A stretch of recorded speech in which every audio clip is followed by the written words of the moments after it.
Hello साथियों, नमस्कार। स्वागत है, अभिनंदन है एक बार फिर से आप सभी का आपके अपने परिवार में। मित्रों देखिएगा, जैसा कि आप सभी को पता है, एक लंबे समय से इंतजार के बाद बोर्ड के द्वारा आज बेसिक और सीनियर कंप्यूटर टीचर है उनके लिए डॉक्यूमेंट वेरिफिकेशन का जो डिटेल्ड लिस्ट है और शेड्यूल है वो जारी कर दिया गया है। अब जारी करने के बाद सबसे बड़ी जो चिंता की बात है, डिटेल्ड स्क्रूटनी फॉर्म है वो किस प्रकार से फिलअप करना है, किन किन बातों की ध्यान रखना है। अगर आपके डॉक्यूमेंट में किसी भी प्रकार की कमी है, कोई कागजात में कमी है या डेट से पहले का आपके पास कोई डॉक्यूमेंट नहीं है या फिर आपके कॉलेज की डिग्री वगैरह नहीं है, तो किस प्रकार से उसके लिए अल्टरनेट ऑप्शन यानी शपथ पत्र एफिडेविट किस प्रकार से लगाना है, फॉर्म भरते वक्त किस किस बातों का ध्यान रखना है, ये सभी चर्चाएं हम इस पूरे वीडियो के अंदर करने वाले हैं। तो बने रहिएगा अंत तक। वीडियो निस्संदेह थोड़ा सा लंबा रहेगा, लेकिन आपके लिए कंप्लीट जानकारी, कंप्लीट इंफॉर्मेशन इस सेशन के अंतर्गत मिलने वाली है। किसी भी प्रकार का संदेह हो, किसी भी प्रकार का डाउट हो, अगर आपको समझ में नहीं आए तो आप कॉल भी करके पूछ सकते हो, व्हाट्सएप कर सकते हो मुझे। अदरवाइज आप लोग है तो कमेंट सेक्शन में बता सकते हो अपनी क्वेरी, मैं जरूर उसका जवाब दूंगा। चलिए देखिएगा, इस वीडियो के अंदर या इस सेशन के अंतर्गत मैं कौन कौन से टॉपिक, कौन कौन से बिंदु है वो लेने वाला हूँ। स्पेशली ये जो आपका सेशन है वो कंप्यूटर टीचर के लिए मैं क्रिएट कर रहा हूँ, केवल और केवल बेसिक इंस्ट्रक्टर वाला और सीनियर कंप्यूटर टीचर है उनके लिए ये रहेगा। बाकी लेब असिस्टेंट है, पशुधन सहायक या दूसरे जितने भी एग्जाम है जिनके डॉक्यूमेंट वेरिफिकेशन इस समय या इस ड्यूरेशन में होने वाले हैं, वो भी ये सेशन को देख सकते हैं। चलिए सबसे पहले देखते हैं डॉक्यूमेंट वेरिफिकेशन का जो डिटेल नोटिफिकेशन बोर्ड के द्वारा आज की तारीख में जारी किया गया है, उसके बारे में हम देखेंगे क्या क्या उसके अंदर डिटेल दी है। फॉर्म है वो फॉर्म फिल करने के बाद में ये जो आपका फिजिकली मोड में जो डॉक्यूमेंट वेरिफिकेशन होगा, किस स्थान पे होगा, कहां पर होगा, अधीनस्थ बोर्ड में होगा या फिर विभाग में होगा या फिर किसी अन्य जगह पर होगा, इस पर बात करेंगे। छोटी छोटी बातें करेंगे हम। इसकी जो टोटल जो डेट है, इंपॉर्टेंट डेट्स क्या क्या रही थी, उन डेट्स के बारे में इस सेशन के अंदर हम बात करेंगे। इसके अलावा डिटेल स्क्रूटनी फॉर्म में जो ऑनलाइन आपको फिलअप करना है, ऑनलाइन किस प्रकार से फिलअप करना है, कहां पर फॉर्म मिलेगा, किस किस बातों पर ध्यान रखना है, डॉक्यूमेंट की साइज क्या होनी चाहिए, किस प्रकार से स्कैन करना है और किस डेट से पहले के जो आपके डॉक्यूमेंट है वो होने चाहिए, इसके बारे में हम बात करेंगे। जितने भी आपके डॉक्यूमेंट है उसको किस ऑर्डर के अंदर जो चेकलिस्ट है वो चेकलिस्ट किस प्रकार से बनेगी, कैसे उनको जमा करना है और अरेंज किस प्रकार से करना है, इसके बारे में चर्चा करेंगे। सबसे इंपॉर्टेंट जो बात है देखिएगा, जो आपको बाहर का रास्ता, इस सिलेक्शन की दौड़ से बाहर का रास्ता जो आपको दिखा सकता है, किसी भी कागज में अगर आपकी कमी है तो शपथ पत्र जो एफिडेविट या स्टाम्प पेपर है 50 रुपए का आपको लगाना चाहिए। वो कौन कौन से स्टाम्प पेपर आपको लगाने चाहिए ताकि एक ही बार में आपका डॉक्यूमेंट वेरिफिकेशन है इजिली हो जाएगा। यदि आपका डॉक्यूमेंट वेरिफिकेशन कंप्लीट हो जाता तो आपको कैसे पता चलेगा, अगर आपको प्रोविजनल लिस्ट में डाल दिया तो ये आपको कैसे पता चलेगा, इसके बारे में भी हम बात करेंगे। और बाहर का रास्ता वो कैसे आपको दिखाया जा सकता है, कौन कौन सी कमी है जिसके कारण बाहर का रास्ता दिखाया जा सकता है, और उस कमी को बाहर का रास्ता नहीं दिखाए या उसके लिए अल्टरनेट ऑप्शन आपके लिए क्या क्या हो सकते हैं, इन सभी बिंदुओं पर हम चर्चा करेंगे। चलिए शुरू करते हैं एक बार फिर से मेरे प्यारे साथियों। सबसे पहले देखिएगा, ये डॉक्यूमेंट वेरिफिकेशन जो आपके लिए बोर्ड के द्वारा जो लोकेशन आपके लिए बताई गई है वो है सेठ आनंदी लाल पोद्दार मूक वजीर संस्थान जो है, ये जवाहरलाल नेहरू मार्ग पर आपको मिल जाएगा। स्कूल है, इस स्कूल के अंदर डॉक्यूमेंट वेरिफिकेशन होगा। कुछ 10-20 टीमें हैं वो बोर्ड के द्वारा बनाई गई है, उनके द्वारा आपका डॉक्यूमेंट वेरिफिकेशन है वो डॉक्यूमेंट वेरिफिकेशन होने वाला है। तो आप निसंदेह जो राजस्थान यूनिवर्सिटी और जो आपका जवाहर कला केंद्र है उनकी उसी रोड पर आपको ये संस्थान मिल जाएगा। चलिए देखिएगा, अब कुछ कुछ बातें हम यहाँ पर करते हैं, जिसमें देखिएगा कर्मचारी बोर्ड ने आज की डेट में 11/10 की डेट में ये जारी किया है और इसके अंदर है ना इन्होंने बताया कि भाई कब कब एग्जाम हुआ है, नोटिफिकेशन क्या है। देखिएगा इंपॉर्टेंट डेट्स की बात करें तो 1 फरवरी को आपका नोटिफिकेशन जारी हुआ था। उसके बाद में जो आपकी एग्जाम करवाई गई थी वो 18 और 19 जून को आपका एग्जाम है वो एग्जाम कंडक्ट करवाया गया था। आपका जो रिजल्ट है वो रिजल्ट 31/8 को जारी किया गया था और इसके लिए दस्तावेज वेरिफिकेशन के लिए लिस्ट है वो आज 11/10 को जारी है, वो जारी बोर्ड के द्वारा की है। अब देखिएगा पात्रता जांच के लिए जो डॉक्यूमेंट है, कौन कौन से डॉक्यूमेंट चाहिए उसके बारे में आपको जानकारी यहाँ पर दी गई है। तो सबसे पहले देखिएगा मैं बात करता हूं कौन कौन से कागज आपको लेके जाने, कौन कौन से डॉक्यूमेंट आपको चाहिए। तो यहाँ पर देखिएगा ये जो पॉइंट नंबर 5 लिखा हुआ इसके अंदर आपको बता रखा है शैक्षणिक योग्यता, यानी कि अगर आप ग्रेजुएशन है या पोस्ट ग्रेजुएशन आपने कर रखी है या जो भी आपकी मांगी है उसके अंदर वो आप शैक्षणिक योग्यता से संबंधित है, जो आपकी मार्कशीट है वो होनी चाहिए। आयु संबंधित जो आपकी अंक तालिका है वो होनी चाहिए। जाति प्रमाण पत्र, मूल निवास, कैरेक्टर सर्टिफिकेट, अगर आप पीएच हो तो उसके लिए, शादी हो रखी है तो विवाह प्रमाण पत्र, खेल से संबंधित कोई भी आपके पास डॉक्यूमेंट है, राष्ट्रीयता से संबंधित, अगर आप पहले से किसी भी डिपार्टमेंट में काम कर चुके हो, एक सर्विसमैन हो तो उससे संबंधित दस्तावेज है वो आपके मूल दस्तावेज और इसके पहचान पत्र और इसकी दो फोटो कॉपी होनी चाहिए। कितने सेट होने चाहिए भाई? 2 सेट आपको तैयार है वो तैयार करने हैं भाई, ठीक है। बाकी देखिएगा इसकी डेट रखी है उन्होंने 17 तारीख से लेके आपको 21 तारीख तक आपका डॉक्यूमेंट वेरिफिकेशन होगा और एक जो आपका है वो बाद में 27 तारीख से लेके 31 अक्टूबर तक आपका डॉक्यूमेंट वेरिफिकेशन है, वेरिफिकेशन होने वाला है भाई। तो इसके लिए देखिएगा आपके लिए जो ऑनलाइन जो फॉर्म फिलअप की जो डेट रखी है या डिटेल स्क्रूटनी फॉर्म में वो फिलअप जो होगा उसके लिए 13 तारीख से ही आप डॉक्यूमेंट है वो डॉक्यूमेंट फिल कर सकते हो। ये सबसे पेचीदा मामला है, आपको किस प्रकार से फिल करना है।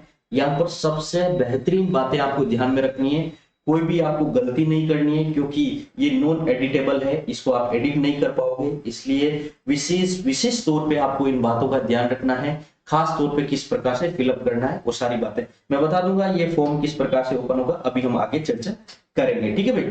तो चलिए अब आगे देखते हैं भाई। तो ये सारे आपको डॉक्यूमेंट चाहिए। डॉक्यूमेंट में सबसे प्यारी बात इसमें है, जिस प्रकार से पटवार का जो डॉक्यूमेंट वेरिफिकेशन था या ग्राम सेवक का जो डॉक्यूमेंट वेरिफिकेशन था उनमें बोर्ड ने विशेष तौर पे डेट देके बताई हुई थी कि आपको इस डेट से पहले का जो डॉक्यूमेंट है वो होना चाहिए, चाहे मूल निवास हो, जाति प्रमाण पत्र हो या एजुकेशन क्वालिफिकेशन है वो भी नोटिफिकेशन से पहले आप फुलफिल है वो की हुई होनी चाहिए। और नोटिफिकेशन जब आपका एग्जाम कंडक्ट किया उस एग्जाम डेट से पहले आपका रिजल्ट है वो रिजल्ट डिक्लेयर हो जाना चाहिए। ऐसे कुछ नॉर्म्स से वो बोर्ड के थे, लेकिन अभी यहाँ पर इस प्रकार की कोई जानकारी नहीं दी है तो आप बेझिझक रहिएगा। चलिए डिटेल स्क्रूटनी फॉर्म आप फिल कैसे कर सकते हो इसके बारे में देखिएगा। तो आपका जो अधीनस्थ बोर्ड है आपका जो एसएसओ आईडी है उस एसएसओ आईडी को आपको ओपन करना है। जैसे ही आप अपनी एसएसओ आईडी ओपन करते हो तो आपको इस प्रकार का फॉर्म मिलेगा। तो ये फॉर्म कहां पर मिलेगा तो इसके बारे में देखिएगा, जहां पर आपका जो ये माय रिक्रूटमेंट जो ऑप्शन आपको दिखेगा इसके ऊपर आपको क्लिक करना है। जैसे ही आप इस ऑप्शन पे क्लिक करते हो मेरे प्यारे साथियों तो यहाँ पर देखिएगा डिटेल स्क्रूटनी फॉर्म लिखा हुआ आपको आ जाएगा। अभी यहाँ पर कुछ ही नहीं आ रहा, 13 तारीख से यहाँ पर ये क्या हो जाएगा शो करने स्टार्ट हो जाएगा। तो इस पर आप क्लिक कीजिएगा, फिर आपको ऑप्शन मिलेगा और आगे यहाँ पर लिखा हुआ रहेगा अप्लाई नाउ। तो इसको आपको अप्लाई करना है, कोई दिक्कत नहीं है, ओपन कर लीजिएगा, चाहे आपके पास डॉक्यूमेंट हो चाहे नहीं हो, एक बार ओपन आप इसको करके देख लीजिएगा, कोई दिक्कत नहीं आता। फिर देखिएगा अब इसको जैसे ही आप ओपन करते हो अप्लाई नाउ स्टार्ट करते हो तो इसके अंदर आपको नाम है, लगभग ज्यादातर डिटेल्स है वो आपको हिंदी में भरनी है और वो भी सिस्टम जनरेटेड जो कीबोर्ड होगा उसमें से ही आपको नाम है वो नाम सेलेक्ट करके फिलअप करना है। काफी इंफॉर्मेशन है जो ऑटो फील्ड है, बाकी आपको इंफॉर्मेशन कुछ इंफॉर्मेशन भरनी है। खूब सारे डॉक्यूमेंट है, कागज है जो आपको क्या करने हैं यहाँ पर अपलोड करने। अब देखिएगा आप चाहो तो सेल्फ अटेस्टेड की हुई जो प्रतिलिपि है वो आप अपलोड कर सकते हो, अदरवाइज ओरिजिनल मूल दस्तावेज आप अपलोड करते हो तो भी कोई तकलीफ यहाँ पर नहीं होने वाली है। सारे 10th है 12th है बाकी जितने भी कागज है। एक सबसे बड़ी बात है, अगर आप आय 2.5 लाख से कम भरते हो तो आय का प्रमाण पत्र है, अन्य प्रमाण पत्र है या जो भी आपके विधवा है उनके पति की जो डेथ हो गई उससे संबंधित सर्टिफिकेट है वो सारे आपको फिलअप या अपलोड यहाँ पर आपको करने भाई। तो ये सारे कागज है आपको बढ़िया तरीके से अपलोड करने। इन कागजों में विशेष बात ध्यान रखनी है कि 100 KB से इससे कम साइज के होने चाहिए। तो साइज रिड्यूस करना अपने आप में बहुत बड़ी दिक्कत है, तो आप सीधा जाइएगा ओपन विद फोटो कर लीजिएगा या पेंट कर लीजिएगा, वहां पर उसकी साइज रिड्यूस करके उसका PDF क्रिएट कर लीजिएगा ताकि आप इजीली यहाँ से 100 KB वाला जो क्राइटेरिया उसको अचीव कर सको। तो यहाँ से जैसे ही आप फॉर्म फिल कर देते हो तो यहाँ से आपको 2 प्रिंट लेना है। एक तो आपका ये जो फॉर्म फिल होगा डिटेल्ड स्क्रूटनी फॉर्म जो होगा इसका आपको प्रिंट लेना है, दो कॉपी आपको लेनी है और एक यहाँ पर ऑनलाइन आपको 100 रुपए का ऑनलाइन पेमेंट करना। देखिए भाई पहले क्या होता था, पोस्टल ऑर्डर के माध्यम से पेमेंट है, उस सचिव को पेमेंट दिया जाता था। अब आपके ऑनलाइन 100 रुपए का पेमेंट कर दीजिएगा और ये जो पेमेंट की जो रिसिप्ट है वो रिसिप्ट आपको क्या करनी है, यहाँ पर इसके भी दो कॉपी लेके दोनों सेट बना लीजिएगा। तो यहां तक का काम है वो आपका हो जाता है कंप्लीट। अगर आपके किसी भी कागज में कोई भी दिक्कत नहीं है तो ये फॉर्म भरने के बाद में पेमेंट और डिटेल स्क्रूटनी फॉर्म का प्रिंट आउट ले लेते हो और बाकी जितने भी कागज आपने अपलोड किए हैं उनके दो सेट और मूल दस्तावेज आप लेके तैयार कर लेते हो। ये तैयार करने के बाद जिस डेट को आपका डॉक्यूमेंट वेरिफिकेशन है उस दिन आप पहुंच जाते हो तो आपकी कोई तकलीफ नहीं होने वाली। अब देखिएगा जिनके कमी है उनको क्या करना है, फॉर्म फिल करने के बाद में देखिएगा साइज का मैंने बता ही दिया, ऑर्डर वो ऑटोमेटिकली जो चेकलिस्ट है वो सिस्टम जनरेटेड आपकी चेकलिस्ट रहेगी, उसके अनुसार आपको सारे के सारे डॉक्यूमेंट क्या करने हैं, फिलअप करने हैं। जैसे ही आप अपलोड कर देते हो तो आपको जो प्रिंट आउट मिलेगा उस प्रिंट आउट के अंदर लिखा हुआ रहेगा भाई 10th की मार्कशीट है, 12th की मार्कशीट है, फिर ग्रेजुएशन की मार्कशीट है, फिर कंप्यूटर का जो भी डिप्लोमा या कोर्स है, डिग्री है उसका मार्कशीट रहेगी, या फिर अदर जितने भी है उसके आपके डॉक्यूमेंट। तो इस ऑर्डर में आपको अरेंज करके वो दो सेट आपको बना लेना है। दोनों सेट आपको तैयार करके उसको सेल्फ अटेस्टेड करके आपको ले जाना है। अब देखिएगा अगर आपका डीवी कंप्लीट हो चुका है, किसी भी प्रकार की कोई दिक्कत नहीं है, तो प्रोविजनल में आपको नहीं रखा है, इसकी आपको कैसे जानकारी मिलेगी देखिएगा। अगर आपको प्रोविजनल नहीं रखा है, आपके सारे कागज सिस्टमेटिकली है, व्यवस्थित है, तो इसमें आपको क्या करेंगे, वहां पर एक साइन करवा के आपको फ्री कर देंगे, अब आप जाओ। तो इसका मतलब आपका डॉक्यूमेंट वेरिफिकेशन हो चुका है। लेकिन अगर आपको हाथ में कागजा एक पर्चा थमा देते हैं, उस पर्चे में साइन करवा लेंगे, एक पर्चा आपको दे देंगे और एक स्लिप वो खुद रख लेंगे, इसका मतलब ये है कि ये एज ए प्रूफ रखा है और उसमें वो लिख देंगे कि आपके कागज में ये कमी है, तो इसका मतलब आप एज ए प्रोविजनल आपको रखा है और ये एक चक्कर वाला काम है। तो उस डॉक्यूमेंट के अंदर लिखा हुआ रहेगा विद इन 7 डेज या विद इन 2 डेज आपको संपर्क करना होता है, तो उतने दिन में आपकी जो भी कमी है वो आप वापस जमा करवा सकते हो। लेकिन भाइयों आप वापस क्यों जाओ जमा करवाने के लिए, जब हम बैठे हैं आपको यहाँ से ही बता रहे हैं कि कौन सी कमी के लिए आपको क्या क्या करना है, तो वो पहले से ही करके जाइएगा।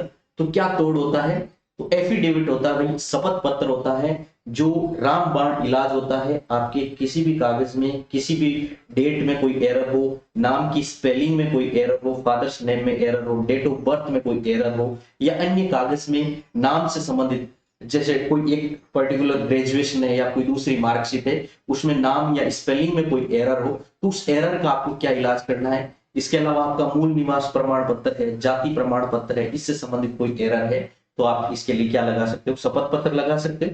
एक ध्यान रखिएगा, आपकी चाहे शादी हो चुकी है तो शादी होने के बाद आपको संतान का शपथ पत्र लगाना ही लगाना है, चाहे आप संतान हो चाहे ना हो, कि 2 या 2 से अधिक संतान है वो आपके नहीं है और भविष्य में जब भी होगी इससे ज्यादा आपकी नहीं होगी, इसके लिए आपको क्या देना होगा, एफिडेविट है वो लगा के रखना पड़ेगा। ये आप साथ ले जाइएगा, विवाह प्रमाण पत्र साथ ले जाइएगा और इन कागजों में अगर किसी भी प्रकार के आपके कोई भी एरर हो, कोई भी कमी हो या आपके स्पेलिंग वगैरह में कोई भी एरर हो तो आप 50 रुपए, ये 100 रुपए का है, 50 रुपए का आप स्टाम्प पेपर लगाइएगा। और अब देखिएगा बहुत से स्टूडेंट है पटवारी में, ग्राम सेवक में खूब सारे स्टूडेंट के कॉल आए थे कि सर आप ये बता दीजिए इसमें लैंग्वेज क्या लिखवानी। देखो मेरे भाइयों, आपको लैंग्वेज का लोड नहीं लेना है, आप ज्यादा अपना दिमाग मत लगाओ। जैसे ही आप नोटेरी वालों के पास जाओगे तो उनके पास ना जाने कितने लोग ऑलरेडी इस फॉर्मेट के अंदर है, एफिडेविट बनवा चुके हैं, वो केवल और केवल आपका, आपके पापा का नाम और आपका एड्रेस जो है वो चेंज करेंगे, उनके पास ऑलरेडी फॉर्मेट रहता है, तो अपने आप वो जाके आपका ये एफिडेविट है वो बना देंगे। जो भी आपके एरर है नोटेरी वाले के पास जाके संपर्क कर लीजिएगा, कोई दिक्कत नहीं आएगी। बस इस प्रकार से इसी के भी आप 2 फोटोकॉपी ले लीजिएगा, 2 फोटोकॉपी लेके वहां पर जाके बात कर लीजिएगा, फिर आपका यहाँ पर किसी भी प्रकार की कोई कमी है वो कमी आपकी यहाँ पर नहीं रहने वाली। तो चलिए ये सारी इंफॉर्मेशन जी जो आपको कंप्यूटर इंस्ट्रक्टर के डॉक्यूमेंट वेरिफिकेशन के दौरान आपको ध्यान में रखनी है। आगे भी देखिएगा कोई भी अपडेट रहता है तो कंप्यूटर इंस्ट्रक्टर से संबंधित जो आपके 17 तारीख से डॉक्यूमेंट वेरिफिकेशन होगा या फिर डिटेल स्क्रूटनी फॉर्म जो 13 तारीख से फिलअप करना, कैसे फिल करना, इसके बारे में भी मैं आपको और कोई भी दिक्कत हो तो कमेंट सेक्शन में कमेंट करके मुझे बता दीजिएगा। निसंदेह मैं आप लोगों को जरूर इसके बारे में हेल्प करने की कोशिश करेंगे। ज्यादा से ज्यादा ये सेशन अपने भाइयों के साथ शेयर कीजिएगा ताकि उनको भी बेनिफिट हो। चैनल को अगर अभी तक आपने सब्सक्राइब नहीं किया तो कर दो भाई, सब्सक्राइब कर दो। चलिए, thank you so much, have a nice day to all of you. और इस सिलेक्शन के लिए भाई बधाई हो भाई, बहुत बहुत कांग्रेचुलेशन आप सभी को। चलिए मित्रों, thank you so much, have a nice day.